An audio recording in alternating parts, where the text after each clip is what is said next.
Don Jesús Colina, buenas tardes. He venido a hablar de su libro, por cierto, lo tiene en pantalla, efectivamente, es ese de ahí. ¿Cómo está? Pues yo encantado de estar con usted, de estar con todos ustedes. La verdad es que es un privilegio. Muchas gracias. Oiga, déjeme antes que nada, como hemos venido a hablar de su libro, déjeme antes que nada decirle que son 165 páginas, 16 y pico euros, si no recuerdo mal, y el primer libro sobre el nuevo Papa. Sí, sí, sí, sí. Ahora contaremos las aventuras para lograrlo. Eso me lo tiene. Me dijo un pajarito que lo hizo en 3 días y medio. Exactamente, exactamente. Lo cual, la verdad es que cuando yo vi salir a el cardenal Robert Prevost, ahora León XIV, en la fachada de la Basílica de San Pedro, la verdad es que me temblaban las piernas, porque, bueno, la biografía, yo estaba preparado, tiene una biografía increíble, un hombre con 4 carreras en matemáticas, en filosofía, en teología, en derecho canónico tiene un doctorado, que ha sido 20 años misionero en Perú, que ha dado la vuelta al mundo durante 12 años como superior de los agustinos. O sea, una biografía muy interesante, un personaje original, primer papa americano de la historia, primer agustino de la historia, primer papa de un país que no es de mayoría católica en la historia. O sea, una biografía muy interesante, pero cuando había que hablar del pensamiento, cuando Robert Prevost no ha escrito ningún libro, entonces ahí sí que me temblaban las piernas porque me decía, ¿y ahora qué voy a hacer, no? Me puse a buscar a toda velocidad sus homilías, sus discursos, sobre todo cuando era obispo en Perú. Pero bueno, no, tampoco era fácil poner orden en su pensamiento y comprender qué es lo más importante. Y bueno, hubo un momento de iluminación donde pasó el pánico y es que me di cuenta de que si quieres comprender a León XIV, a Robert Prevost, basta comprender San Agustín. San Agustín, que es un pensador que cambió la historia porque es el primer filósofo del yo en la historia, el primer filósofo que penetrando en la propia conciencia penetra en el ser, en la comprensión de la realidad y si eres creyente, pues también en la comprensión de Dios, porque al fin y al cabo la criatura, el yo, tu yo, es creación de Dios y es ahí donde le puedes encontrar en lo más íntimo de tu propia intimidad, es donde se encuentra Dios. Eso fue con lo que revolucionó San Agustín entre el siglo IV y el siglo V el pensamiento, y esa es la revolución que está tratando de traer Robert Prevost a, Ahora, a la ahora iglesia y al hablaremos, mundo. ¿eh? Pero ahora hablaremos porque realmente quiero que me explique eso, la influencia de ser del orden de los agustinos, ¿no? Pero déjeme hacerle antes alguna pregunta personal y quiero presentarle también a la audiencia. Oiga, ¿qué hace un periodista de Miranda de Ebro en el Vaticano informando de eso, de temas, bueno, obviamente de temas religiosos desde el año 91, si no recuerdo mal? ¿Cómo fue usted de Miranda de Ebro a eso, ¿no? A Roma, ¿no? Bueno, la verdad es que yo tenía dos pasiones en la vida. Por una parte, la comunicación y en particular la llegada del mundo digital me apasionó desde el inicio, desde los primeros ordenadores en los años 80 hasta las primeras conexiones después en Internet, y estudié comunicación en la Complutense, pero tenía otra pasión y era precisamente tratar de comprender que más allá de la ley de la oferta y la demanda, que es la ley probablemente que más prima en nuestra realidad, existen otros valores, existen otras propuestas, en particular el cristianismo, que siempre me atrajo, siempre me sedujo, y qué mejor lugar para comprender, para informar, para vivir el cristianismo que Roma, ¿no? Roma, estos 34 años de corresponsalía en el Vaticano y de creación de medios de información interesados sobre este argumento, pues han sido apasionantes. Aquí ha pasado desde todos los presidentes de Estados Unidos hasta los mayores artistas, y vienen aquí, vienen a encontrarse con el Papa, por cada uno con su propia experiencia y con sus propias expectativas. Y poder vivirlo en primera persona desde cerca como testigo, te aseguro que es bastante más divertido que seguir el último problema de Pedro Sánchez en Madrid. Sí, me imagino. Bueno, la cosa está complicada. Luego quizá le haga alguna pregunta. Ahora Déjeme se está haciendo más divertido, sí. Sí, déjeme acabar de presentarlo a la audiencia porque usted, como decía, nació en Miranda del Ebro en 1968, ha sido fundador y director de la Agencia Internacional de Noticias CENIT, director de contenidos de la Red Informática de la Iglesia en América Latina, creó y dirigió la red de información global Aleteia y el Papa Benedicto XVI, ¿lo he dicho bien o creo que no? Soy de letras. Sí. Perdón, le nombró consultor del Consejo Pontificio. Del 2018 al 2023 ha sido director también de iMedia, agencia especializada en la actualidad vaticana en lengua francesa. Tiene también algún doctorado honoris causa. Hecho esto, déjeme también, la pregunta, ¿no? Usted apostó por... Bueno, le agradezco otra cosa. Ha dicho yo no sabía si pronunciar Prevost o Prevost, pero veo que es Prevost, ¿no? En inglés americano.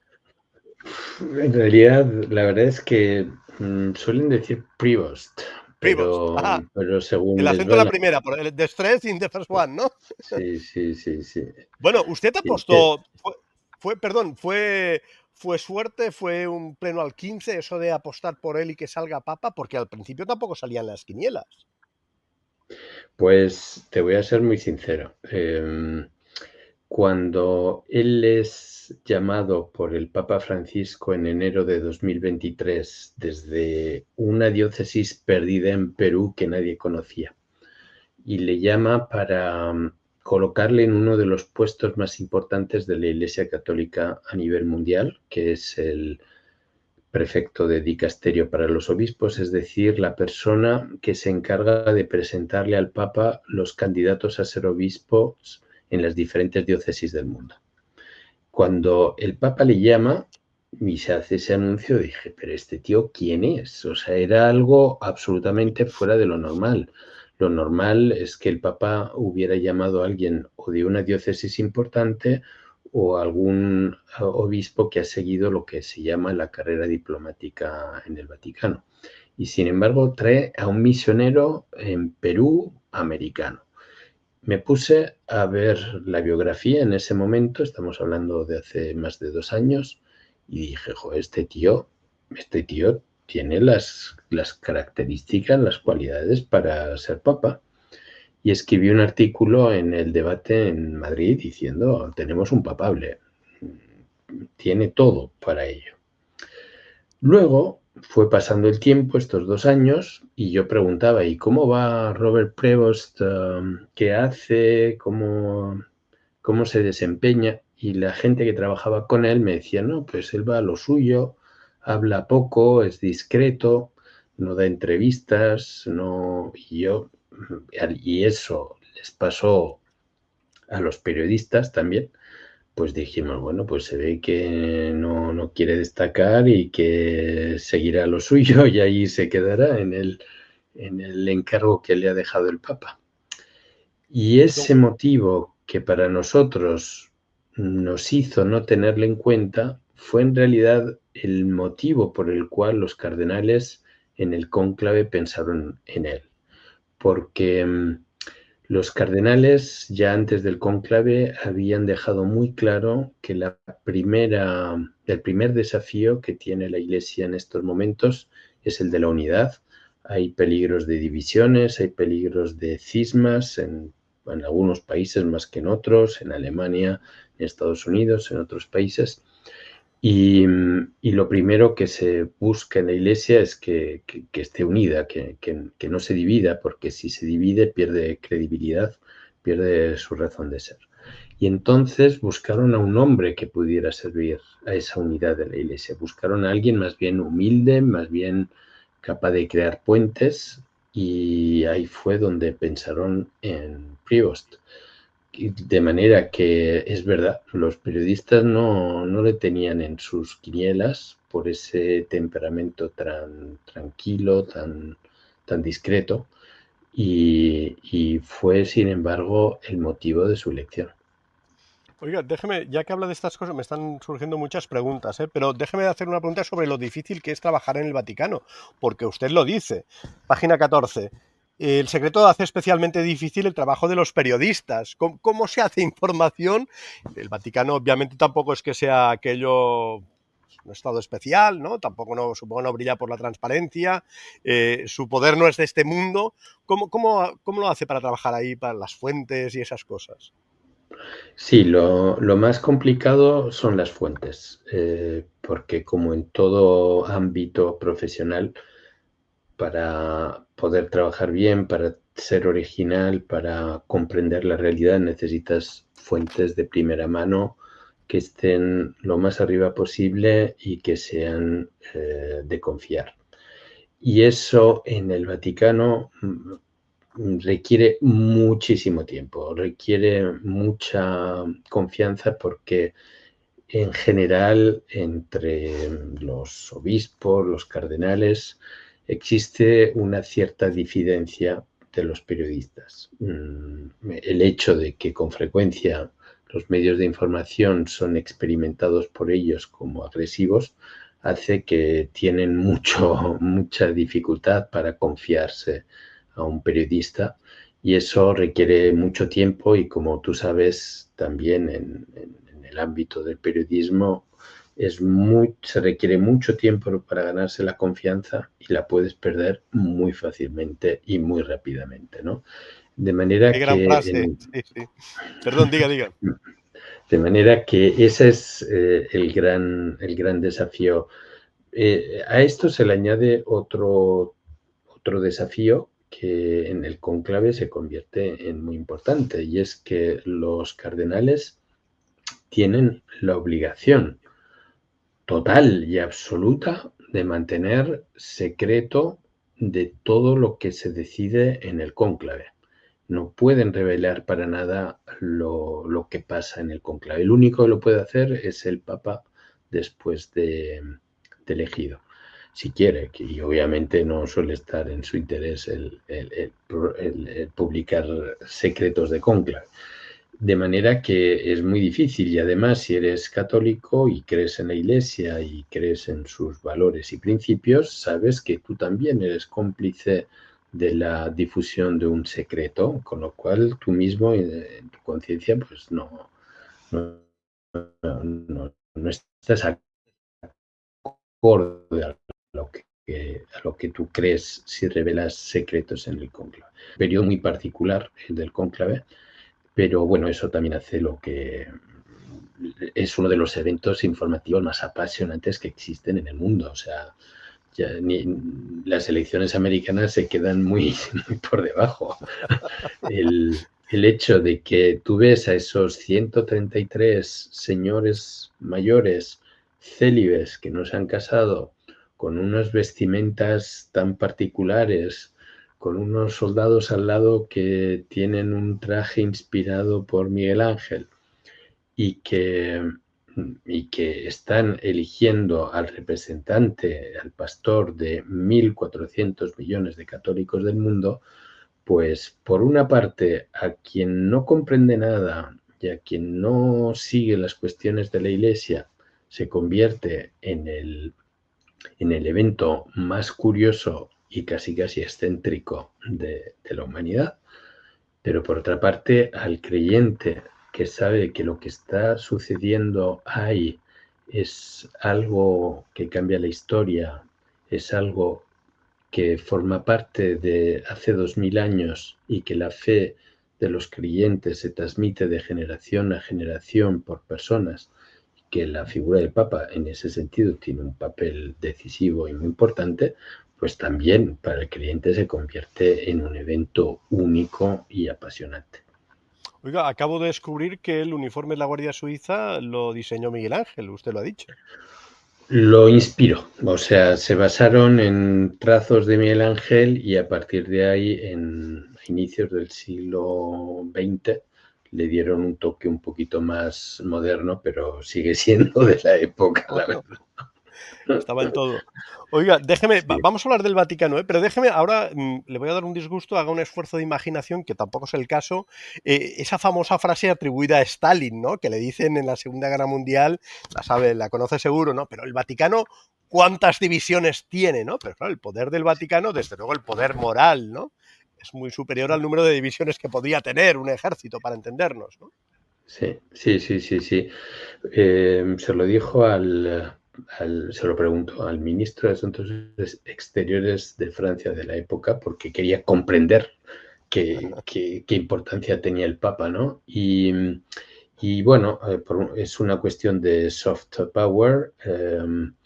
Por una parte, el Vaticano es un territorio que cabe en 2 kilómetros cuadrados, poco más, que no tiene, bueno, tiene un ejército de 120 hombres con alabardas. O sea que, pero por otra parte, la influencia que tiene el Vaticano, esos 1.400 millones de católicos a los cuales podemos añadir otros 600 millones de católicos, perdón, de cristianos de otras confesiones que reconocen de todas maneras en el Papa un símbolo, una referencia, el continuador de estos 2000 años de historia. Eso tiene un valor, una presencia y una influencia que en ocasiones puede sorprender, sobre todo cuando estamos hablando de los debates morales, de las cuestiones éticas, de las cuestiones con sentido, que pueden ir desde las armas nucleares hasta el debate sobre la clonación en los diferentes países. En cuestiones donde está en juego la vida y la muerte, en la cuestión ética hay la voz de los cristianos, es una voz escuchada, luego cada uno pues sigue su propia conciencia, ¿no?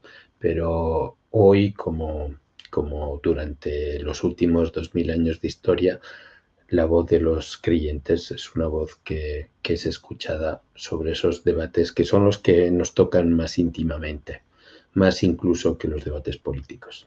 Para los que se vayan incorporando a la entrevista, estamos hablando con Jesús Colina, que es el autor del libro que tienen en pantalla, 165 páginas, 16, 17 euros. El primer libro sobre el Papa, además acertó en el candidato, si me lo permite decir. Ha salido simultáneamente en Europa, en España, en Estados Unidos también, incluso creo que en Eslovaquia también, ¿no?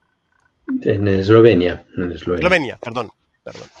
Vale, oiga, hay un tema del libro, usted lo ha citado, y hay un tema del libro que a mí me ha llamado la atención cuando habla de peligro, incluso de, bueno, habla de desunión, de polarización, incluso de cisma. ¿Hay riesgo de cisma en la Iglesia Católica? Sí, sí, sí. Digamos que la polarización que se vive en el mundo, que me imagino que los que nos escuchan la viven también en su propia realidad política e ideológica, esa polarización también afecta al interior de la Iglesia. Y también hay corrientes, sensibilidades que los periodistas, por simplificar y por razones pedagógicas, llamamos pues progresistas y conservadores, modernistas y tradicionalistas, izquierdas y derechas. Y existen tendencias en ocasiones fuertes que pueden llevar a graves divisiones. Por ejemplo, en estos momentos en la Iglesia en Alemania está teniendo lugar lo que se llama un camino sinodal, un sínodo en el que participan obispos, sacerdotes, laicos, todos los creyentes representados, y que están proponiendo propuestas que puede ser, por ejemplo, la ordenación de mujeres sacerdotes, de varones casados ordenados sacerdotes, que sobre, por ejemplo, sobre la homosexualidad tengan posiciones que puedan contrastar con el resto de la Iglesia en el mundo. si ese camino sigue adelante, podría suceder algo como lo que sucedió durante el cisma de Martín Lutero en la misma Alemania.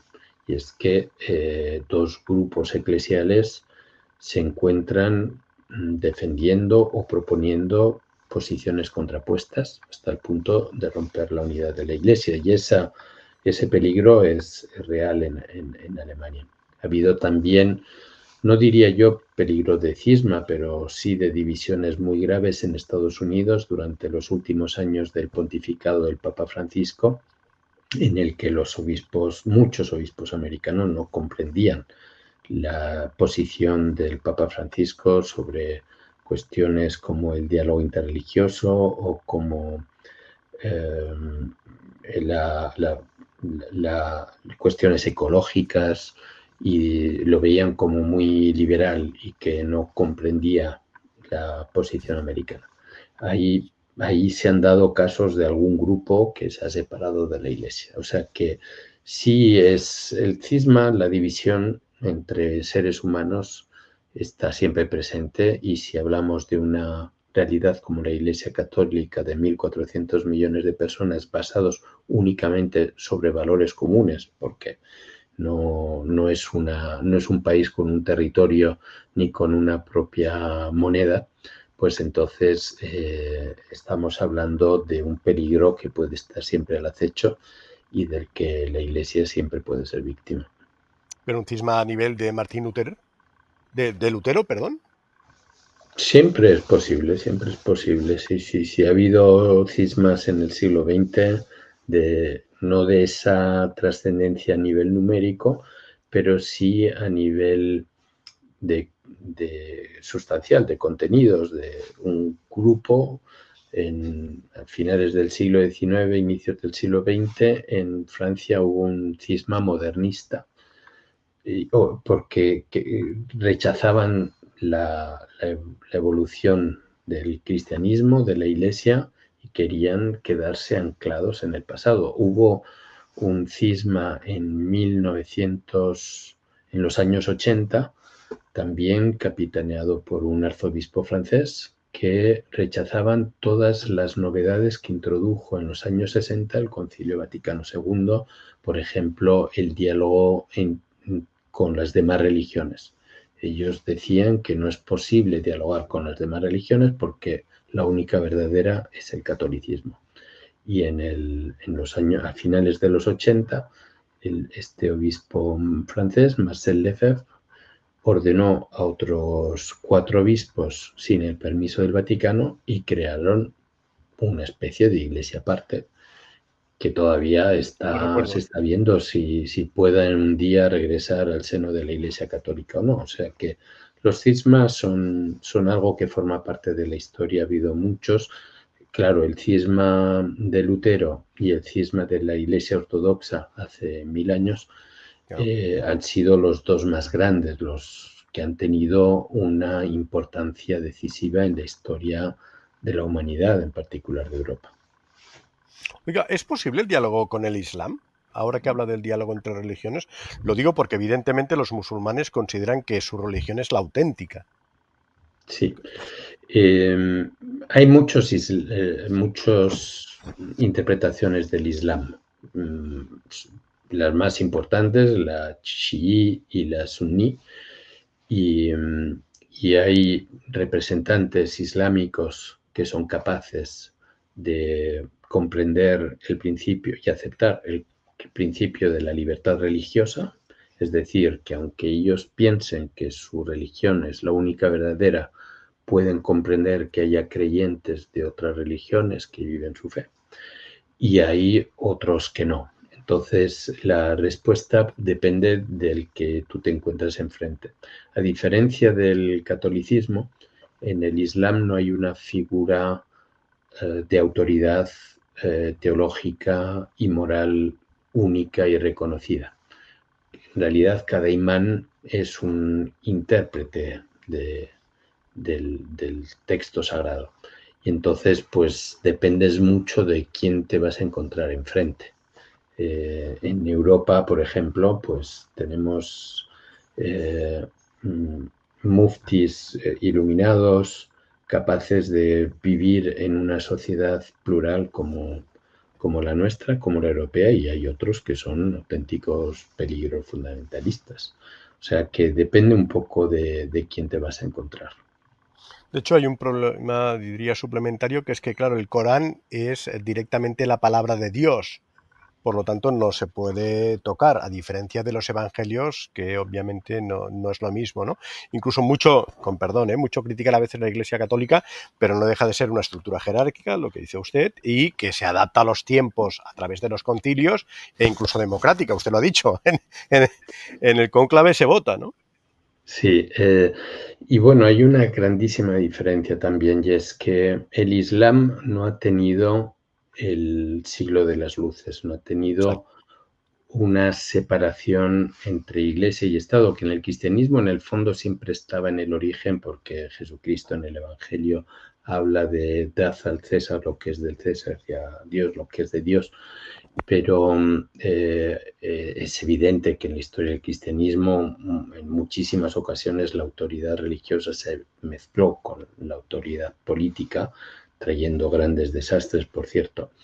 Pero el siglo de las luces, que ciertamente hizo perder mucho poder a la Iglesia, pero también le benefició muchísimo porque le permitió comprender esa diferencia de ámbitos. En el Islam no es así, no se ha dado esa separación de poderes y eso significa que hoy día la autoridad política, social, cultural y religiosa es un solo bloque y viven unidos. Entonces, ahí tenemos una materia pendiente, si queremos, en la historia que está aún por resolver.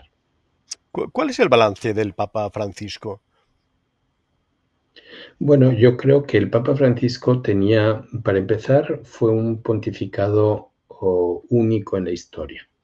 Eh, por ejemplo, en el caso de León XIV, los cardenales se dieron cuenta de que el mundo está viviendo un momento particular.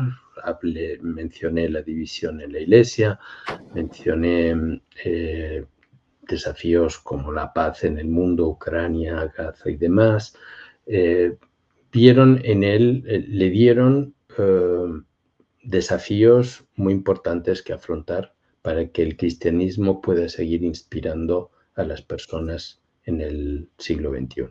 En el caso de Francisco fue muy particular porque fue un conclave que tuvo lugar después de lo que se llamó el Vatilix, es Ujú. decir, las filtraciones a la prensa de información reservada, ya sea de carácter económico del Vaticano, de carácter de escándalos internos en la Iglesia, que el Papa Benedicto XVI había renunciado, y eso ya había sido algo único en la historia, porque no había sucedido desde hacía más de 8 siglos, y al nuevo Papa, más que una misión global, le dan una tarea específica, que es la de reformar la Iglesia, empezando por la reforma en el Vaticano.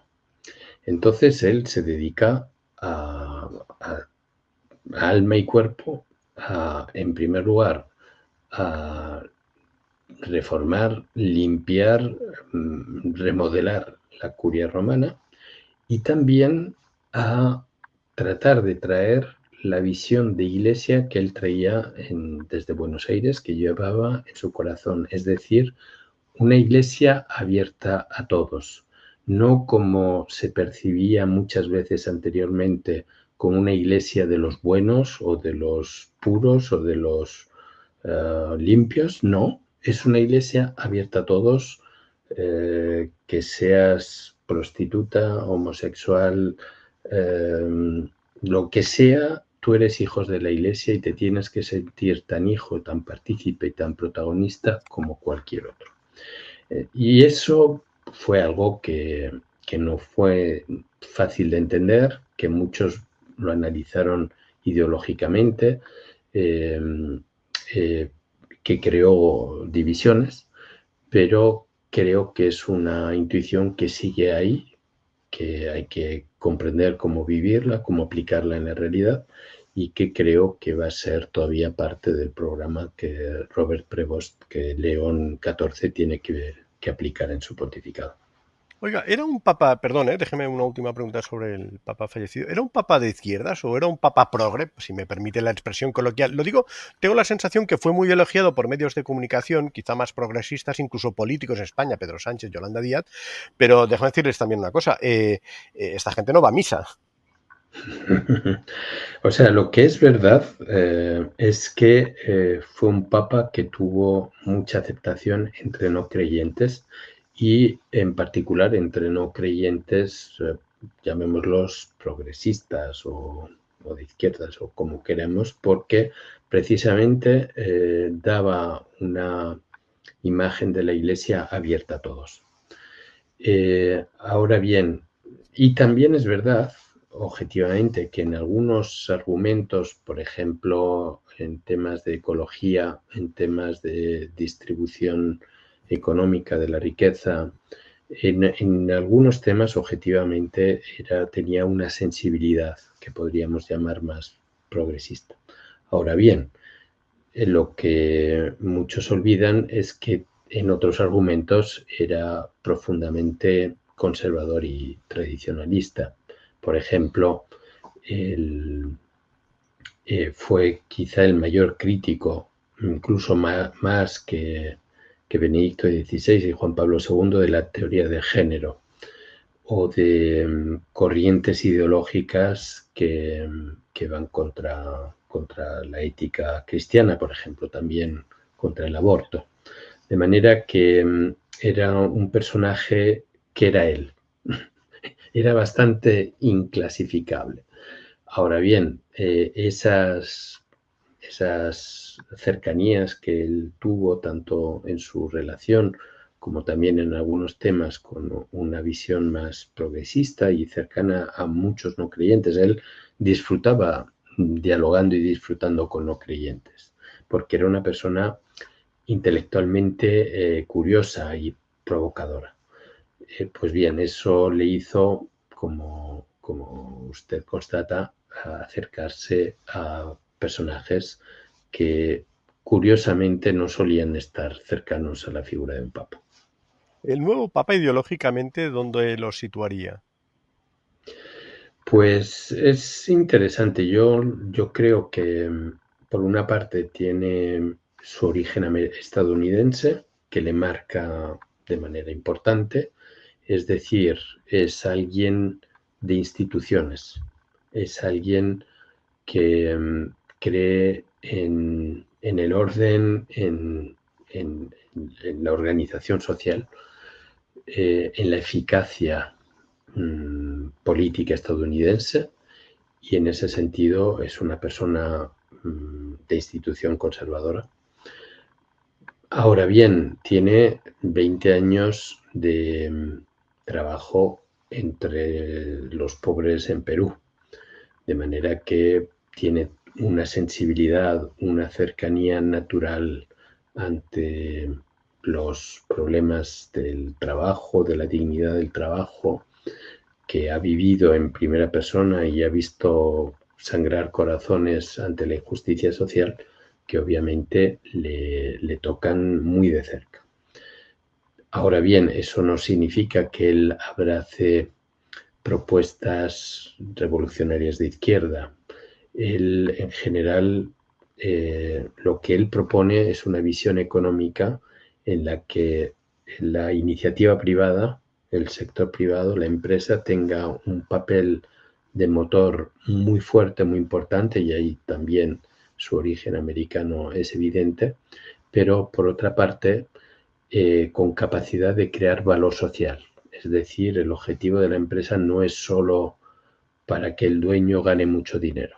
El objetivo de la empresa es un objetivo también social, tiene una capacidad de creación valor social y ese valor tiene que ser reconocido, promovido, apoyado por todos, desde los miembros de la empresa hasta por el Estado. Don Jesús, ¿cómo afecta, usted lo ha mencionado al principio, cómo afecta ser miembro del orden de los agustinos? No sé si es el primer agustino que llega al poder, si me permite la expresión periodística, perdón, ¿eh? O incluso, sí que le agradecería, para los que somos más profanos, bueno, qué diferencia entre aquello, en el caso de que hubiera sido, no sé, escolapio, jesuita, etcétera, ¿no? Sí. Bueno, sí, sí, le confirmo que es el primer papa agustino de la historia y estamos hablando de San Agustín que a finales del siglo IV y a inicios del siglo V fue el mayor pensador cristiano en momentos de la caída del Imperio Romano, que fue cuando el cristianismo se convirtió en fuente de inspiración para el mundo conocido de aquel entonces. Eh, la, es interesante, por ejemplo, compararlo con el Papa Francisco, que era jesuita, los jesuitas fueron fundados por San Ignacio de Loyola. Cuando San Ignacio de Loyola funda a los jesuitas, la Compañía de Jesús, es decir, en el español de la época, el ejército de élite de Jesús, era porque él pensaba precisamente en, en que la Iglesia necesitaba soldados del máximo nivel de preparación para estar a la altura de los tiempos. En pocas palabras, eran los James Bond de la Iglesia de aquel momento. Gente con preparación intelectual, académica, del máximo nivel para ser capaces de poder dialogar con el mundo en el que vivían. Esa fue la originalidad de los jesuitas y eso explica el que hayan fundado algunas de las escuelas y universidades mejores del mundo que todavía están ahí como punto de referencia mundial. El caso de los agustinos es diferente, es un caso bastante particular porque San Agustín a inicios del siglo V en el norte de África crea comunidades de personas que le siguen, que siguen que quieren ser y vivir como él, es decir, ser cristianos en comunidad. Para ellos, si eres cristiano, si comprendes quién es Jesucristo y quieres seguirle, lo haces viviendo en comunidad, en grupos. Funda esas comunidades en el norte de África, llega la caída del Imperio Romano, se derrumban, se convierten en perseguidos por bárbaros y huyen a Europa y en Europa cada uno vive como puede recluido en montañas.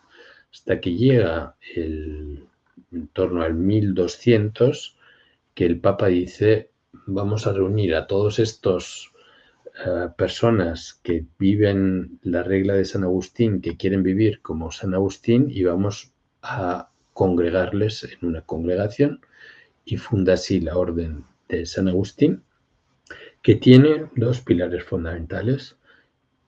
Responder al amor de Dios antes incluso que decidir el amor de Dios. Es decir, si tú amas a Dios es porque antes Él te ha amado. Si quieres comprenderte a ti mismo, comprende que eres una persona amada y que vas a encontrar ese amor en tu propia intimidad, en la intimidad mayor de ti mismo. Y en segundo lugar, ese amor a Dios, para que tenga sentido, se vive en comunidad, se vive con otras personas que creen lo mismo que tú. Por ejemplo, quien quiere ayudar a los pobres como cristiano está muy bien, pero para que tenga sentido se ayuda a los pobres juntos, como comunidad, no como francotiradores. Entonces esa es la gran diferencia, que los agustinos solo conciben el cristianismo en comunidad, mientras que otras congregaciones, en particular los jesuitas, son como más la figura individual tiene una preponderancia, aunque obviamente también tienen una vida en comunidad, pero menos intensa que los agustinos. Oiga, el Papa, si me permite también la expresión coloquial, es un coco, licenciado en matemáticas, filosofía, teología y derecho canónico. Aprendió también latín. Por cierto, ¿usted habla latín? Pues sí, yo cuando era joven era ¡Qué capaz de... envidia! era capaz de traducir del griego al latín. Y tenía compañeros de universidad que eran mejores que yo y que lo hacían, pero vamos, como el Google Translator. El problema es que, como todas las lenguas, si no las Claro. practicas, las pierdes. Yo ahí la verdad es que me sentiría muy, muy humillado si tuviera que volver a hacerlo. Oiga, ¿no conocerá por casualidad aquella periodista que cuando Ratzinger anunció su renuncia, la anunció en latín? Y había una Sí, periodista sí, sí, de las sí. pocas que entendía y Sí, dijo, aquí hay un scoop mundial. Si acaso, y si tiene sí, buena sí. relación, hombre, felicítela humildemente de mi parte. Sí, sí, es la periodista de la agencia ANSA, se llama Kirri y está jubilándose ahora.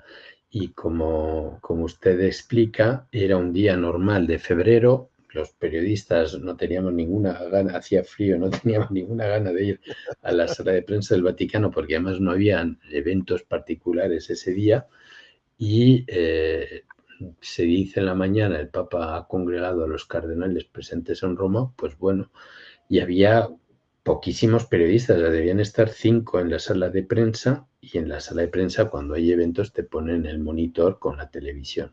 Entonces escuchaban que el Papa hablaba en latín a cardenales, pero no se sabía por qué, porque no se había anunciado el motivo del encuentro de cardenales. Y lo típico, estás entre escuchando con un oído y haciendo una crónica de otro tema por otro, y estaban así todos, menos Kirri, que tenía la oreja bien puesta. Pero te voy a decir algo entre tú y yo creo que alguien, el director de la sala de prensa del Vaticano, yo creo que le dijo, Ah, presta el oído porque te puede interesar. esos son fuentes también, sí, sí, lo que decía usted antes, ¿no? Sí, sí. Sí, sí, yo creo que alguien le dijo, presta atención porque fue rapidísimo. Oiga, déjeme hacer una pregunta que si no, luego como las entrevistas siempre digo tienen vida propia, igual se me olvida. ¿En qué medida influye elegir papa en la Capilla Sixtina, rodeado de esas obras de arte? Y, perdón, Pues ya usted supongo que es un hombre de profundas convicciones católicas, ¿en qué medida usted cree que puede haber influencia divina para entenderlos también, para elegir un papa? ¿O los cardenales pueden equivocarse? sí. Bueno, la verdad es que el hecho de que se celebre un cónclave en la Capilla Sixtina es algo que yo he comprendido más plenamente en esta ocasión, más que en los precedentes, por los comentarios que he podido recoger entre los mismos cardenales. Y es que el hecho de que cuando tú tienes que reflexionar y decidir en qué papeleta escribes el nombre del elegido según tú, lo cual para un creyente, un cardenal creyente, es una responsabilidad impresionante, el hecho de hacerlo ante el juicio final con toda esa fuerza expresiva que es propia y única de Miguel Ángel, es la expresividad de los cuerpos. El cristianismo es diferente a todas las religiones porque es la religión del Dios encarnado, de Dios que se hace hombre como nosotros y que asume en los límites de nuestros cuerpos. Eso Miguel Ángel lo expresa con esa fuerza artística alucinante. Y cuando tú estás enfrente y rodeado de estas imágenes, sientes la responsabilidad entre lo humano y lo divino. Y ahí es también la respuesta a tu segunda pregunta. Y es que el creyente no cree que el Espíritu Santo llega como una paloma en la Capilla Sixtina y les dice a todos los cardenales hay que votar por este. No, en realidad lo que nosotros llamamos la inspiración del Espíritu Santo significa que en las decisiones eclesiales se hacen por sentido común, se hacen por consenso, se hacen en primer lugar escuchando. Antes de tomar cualquier decisión, papa, un obispo, lo primero que tiene que hacer es escuchar a la comunidad. Se decía antes que ser cristiano es vivir en comunidad. Y entonces se van creando procesos de escucha, procesos de intercambio, procesos de propuesta y poco a poco se va viendo que la respuesta, la decisión es evidente. Eso sucedió desde los primeros apóstoles en los Hechos de los Apóstoles, el libro de la Biblia, y eso es lo que pasó en este cónclave. Es decir, primero, antes del cónclave, los cardenales tuvieron reuniones en las que fueron pergeñando los desafíos que tenía que afrontar el nuevo elegido. Después se empezó a analizar qué persona entre los presentes podría tener las capacidades para afrontar esos desafíos y poco a poco, y luego ya en los votos, se vio quién podría ser. En el primer día de cónclave hubo 3 cardenales que recibieron particularmente un número de votos mayor. El cardenal Parolin, que era el secretario de Estado Vaticano, el cardenal Erdő, que es cardenal en Hungría, en Budapest, y el cardenal Robert Prevost. Los otros 2 cardenales, que habían recibido un número mayor de votos, se dieron cuenta de que no lograrían nunca los 2 tercios de votos que son los necesarios para elegir a un papa. Y entonces ellos mismos se echaron para atrás y dijeron, votad a Prevost, que es el que tiene más consenso, el que se ha visto que tiene las capacidades para afrontar esta misión. A ese consenso, a esa unidad entre todos, nosotros los creyentes le atribuimos también el hecho de que pues es el elegido de Dios, llamémoslo el Espíritu Santo, el espíritu común de los creyentes, que nos encontramos unidos en esa decisión.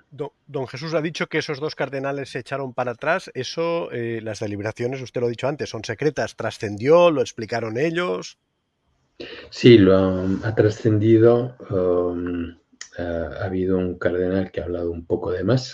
Sí, usted lo dice en el libro. Sí, sí, es cierto. Sí, sí, sí. Ha El libro hablado un está poco de más. documentado, ¿eh? Y bueno, pues como buenos periodistas, ya que ha hablado, pues Hay que no aprovechar. perdamos la oportunidad y ofrezcamos esta información que es útil para todos.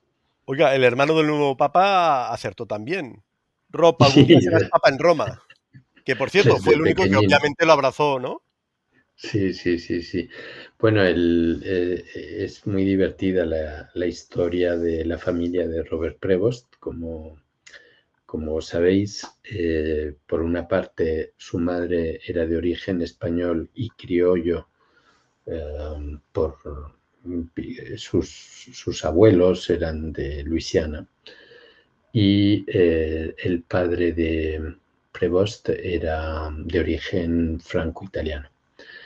El caso es que tenían 3 hijos, la pareja tenía 3 hijos, el más pequeño es Rob, como le llamaban en casa. Los 2 mayores eran, como todo niño, muy vivaces, muy movidos. El pequeño, desde que habla, quería ya ser sacerdote y le encantaba jugar a celebrar a misa con la mesa de planchar de su madre.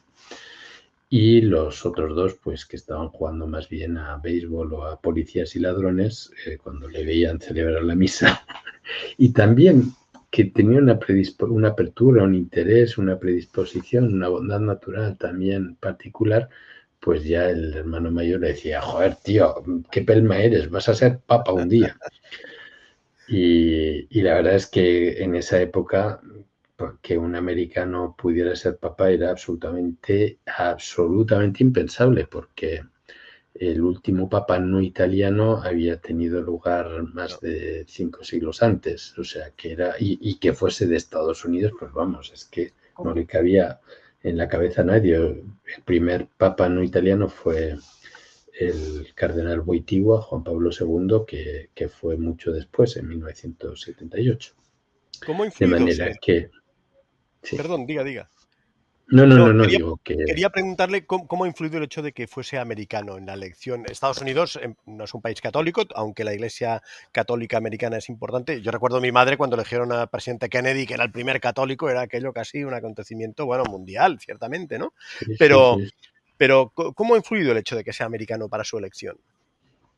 Bueno, había una regla no escrita que parecía vigente, y es que un estadounidense no podía ser papa, porque si tú piensas, por ejemplo, en los cristianos en Rusia o en China, pues son mundos que pueden ver como una unidad entre el poder político de la hegemonía mundial y el poder religioso del Vaticano. Por ese motivo se pensaba que un estadounidense nunca debería ser elegido papa.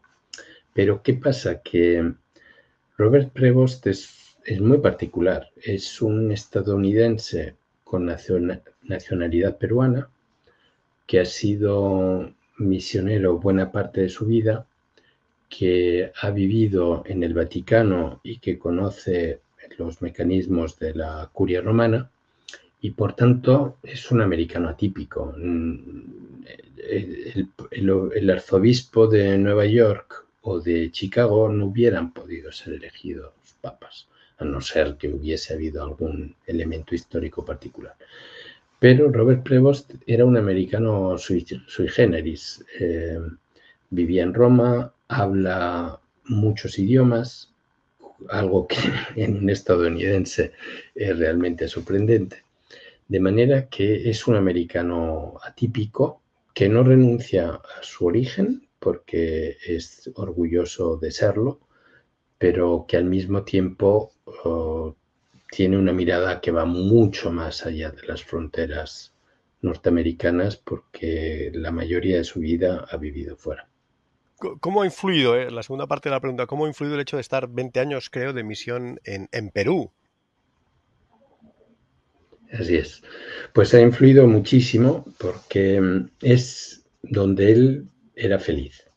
Cuando Francisco es elegido papa, eh, él al verle, luego les comentó a sus compañeros agustinos, les dijo, bueno, chavales, no os preocupéis, a mí no me van a hacer obispo nunca más en la vida, o sea, porque él conocía a Francisco, fue a visitarle a Buenos Aires cuando Jorge Mario Bergoglio todavía era cardenal, iban a hablar cuestiones ligadas a los agustinos, y dice, cuando hablábamos nunca estábamos de acuerdo, siempre divergíamos. Y dice, con lo cual a mí no me hace obispo, pero vamos, ni de coña. Y le llama, le hace obispo en Perú, y bueno, pues fueron entre parte de los años más felices de su vida. En esos años se dio el fenómeno climatológico del Niño, que en su diócesis trajo destrucción con inundaciones bestiales, y hay imágenes muy, muy bonitas, limpiando casas con Celocitas, sí. botas de agua y demás. Como Schroeder, para entendernos, no sé si se acordará aquella famosa Sí, foto del sí, sí, canciller, ¿no? En unas inundaciones en Alemania, que exactamente. por cierto le sirvió para ganar las elecciones.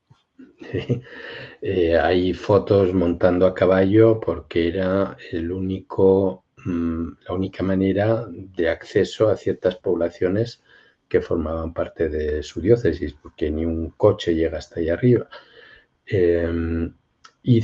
Durante el COVID, organizó en la región la distribución de oxígeno y de máquinas de suministro de oxígeno, porque las autoridades locales no tenían los recursos ni la organización suficiente para ello.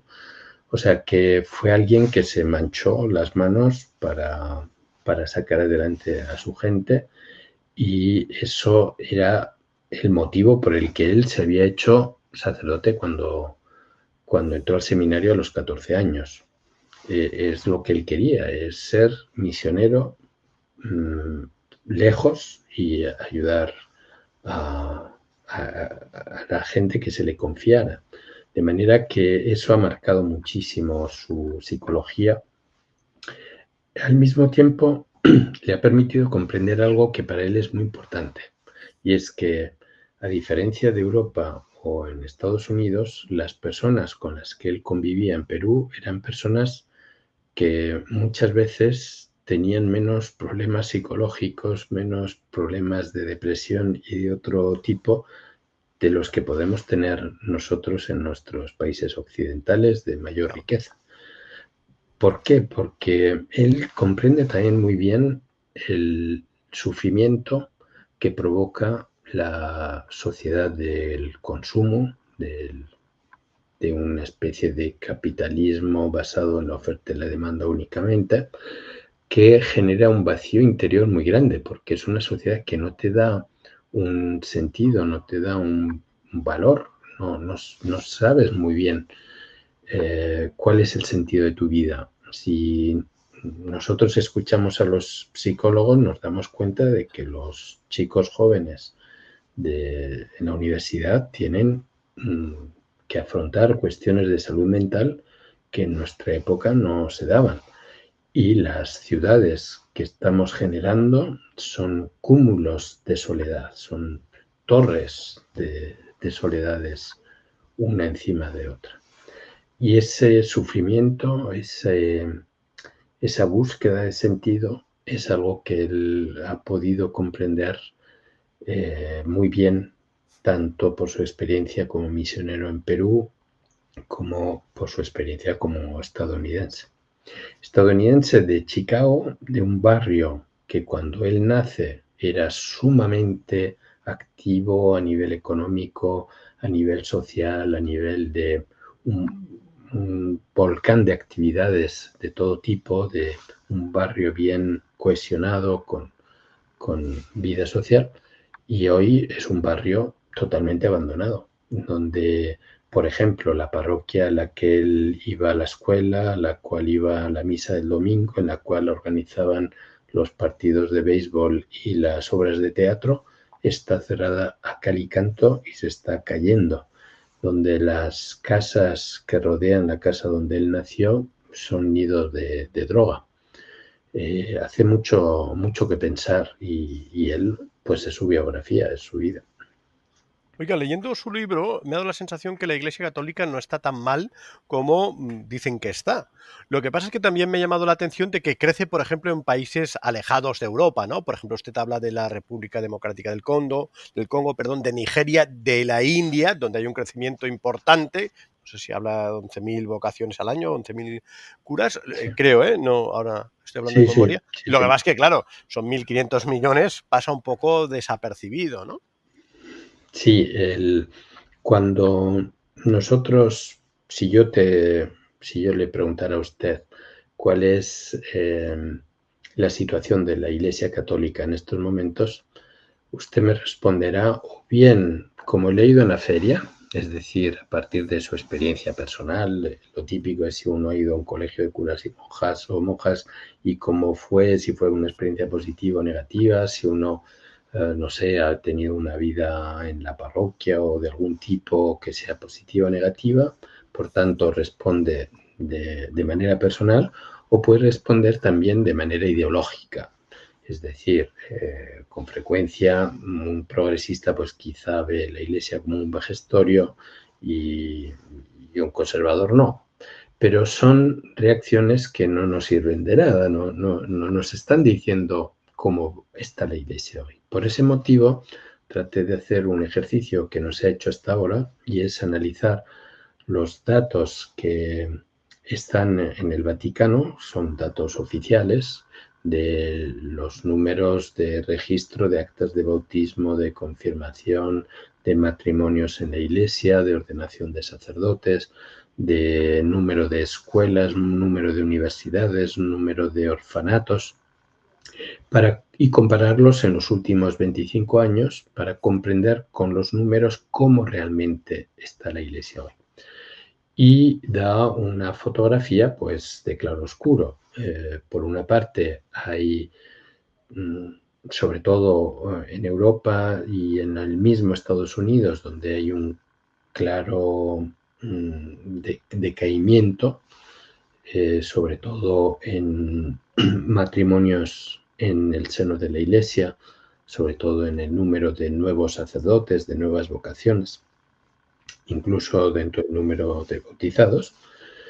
Y es verdad, y está ahí, y tenemos el desafío, y lo vemos todos claramente, la relevancia de la Iglesia Católica en Europa es cada vez menos influyente, pero por otra parte tenemos volcanes de actividad que están teniendo en otros países, no solo América Latina, que ha sido hasta ahora el continente de la esperanza, como lo bautizó Juan Pablo II, aunque se está redimensionando por el crecimiento tanto de las sectas como también y sobre todo la secularización como la que vivimos en Europa y en Estados Unidos.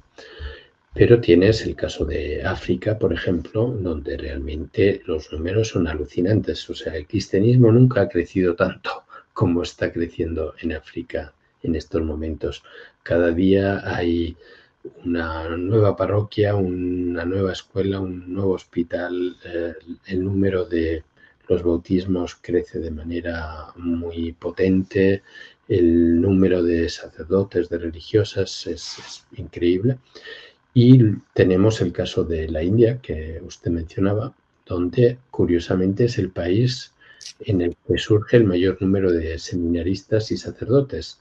No es Italia, no es Polonia, no es España, no es México, no es Brasil, que son países con un gran número de católicos, es la India, donde únicamente el 1,3% de los habitantes es católico, unos 26 millones, si no me equivoco, pero son comunidades muy dinámicas, muy vivas, y hay algo que une, por ejemplo, a Nigeria, que es quizá el país que más crece con la India, y es que son países donde los cristianos en algunas zonas son perseguidos.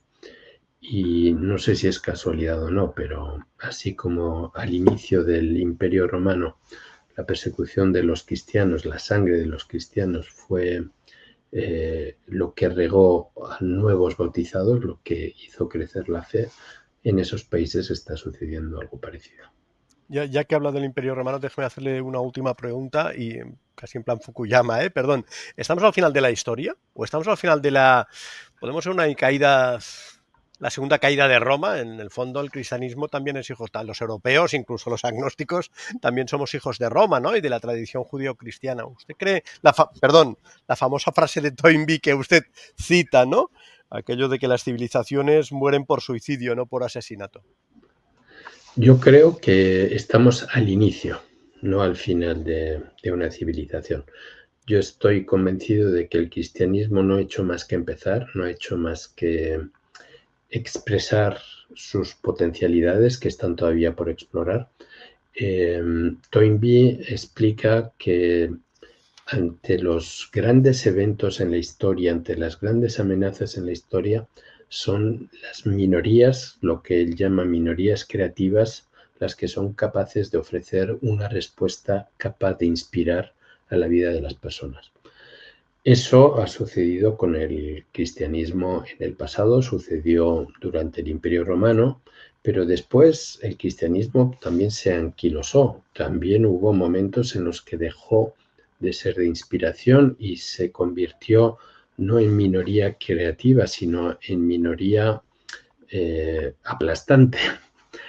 Pero surgieron anticuerpos, surgieron los monjes en la Edad Media, surgieron los franciscanos, luego surgieron jesuitas, surgieron movimientos que eran minorías que fueron renovando y dando una nueva modernidad al cristianismo, una nueva actualidad.